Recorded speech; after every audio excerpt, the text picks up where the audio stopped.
பச்சு பச்சு சொல்றான்டா. அவனுக்கு கொடுக்காதடா, ஒய்டு இருக்கும்போது கொடுக்காத, அவனுக்கு போட தெரியாது. நான் தாளாப்பாட அவனுக்கு நான் சொல்றேன், அவனுக்கு கை வராது, அவனுக்கு போட தெரியாதுன்னு சொல்றேன். ஆனா கொடுக்குறான் லூசு மாதிரி. யாருடா கொடுக்க சொல்ற? போலிங்கே ஆள் இல்ல. இதோ இவனே கேவலமா போட்டான். அப்புறம் யாரு கொடுக்க சொல்ற? இவனை ஏன்டா நம்புற? சாதாரண நாள்லயே ஒய்டு தான் போடுவான். இவனை ஏன் நம்புற நீ? கொக்கி போலிங் தான் போடுவான். முதல்ல இப்ப போறது போலிங்கே கிடையாது. நீ அது ஏய், இதுக்கு அவன் அவன் குத்துறது கரெக்டு தான்டா. இவனை குத்துன்னு வச்சுக்கேன், எப்படியும் அவன் 20 ரன் குத்தா 30 ரன் குத்துருப்பான். அதுக்கு அவனுக்கே குத்துறான். வேற என்ன பண்றது? அவன் என்ன பண்ணுவான்? ஏய், நான் இப்ப கணக்குலயே சேர்க்கல.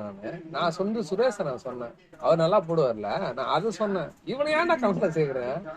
இவன் வந்து தப்ப எவ்வளோ சொல்லி பார்த்தாச்சு இவனுக்கு. ஒழுங்கா விட்டுறான்ற, போலிங்லாம் போடாதடா, மேட்சுக்கே வராதடா நான் சொல்லிட்டேன். ஆனாலும் வராம்பா. நான் ஒரு ஒப்பீனியன் சொல்லிட்டா. ஒப்பீனியன் முதல்ல ஒரு ஓவர் 10 ரன் கொடுப்பியா நீ? அதை நிறுத்துவியா? 10 ரன் நிறுத்துவியா முதல்ல ஒரு ஓவர்ல? சரி, ஏதோ சொல்றான்னா சொல்லுப்பா. ஒப்பீனியன் சொல்லு, சொல்லு உன் ஒப்பீனியன் சொல்லு. சொல்றேன் சார், சொல்றேன். முதல்ல நீங்க 3 பேரும் ஃபீல்டிங் பண்ணும்போது வாயை பொத்திட்டு இருக்கணும். ரெண்டாவது, போலிங் பாலை குத்துட்டு இந்த டீமே வாயை மூடிட்டு இருக்கணும். அப்படி இருந்தா அந்த போலர் நல்லா பந்து வீசுவான். ஓகேவா? இதுதான் என்னோட ஒப்பீனியன். ஏன் சொல்றேன்?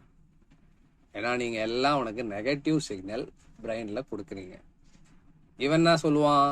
பாலை அரைபால் போடாத, வைடு போடாத, ஃபுல் டாஸ் போடாதன்னு பால் கையில குத்துட்டு உடனே அங்க இருந்து கத்துவானாப்பா?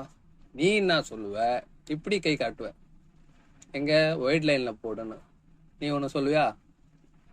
இன்னொருத்தர் அங்க இருந்து கத்துவார், உடைக்காதன்னு. கரெக்டா? இப்போ இந்த 3 பேரோட 4 பேரோட தாட்ஸ் அவனுக்குள்ள போயிடுச்சு. அவன் போலிங்கில் வந்து இப்போ கேவலமா தான் போடுவான். ஏன்னா உங்களோட தாட்ஸ் உள்ள போயிருக்கு.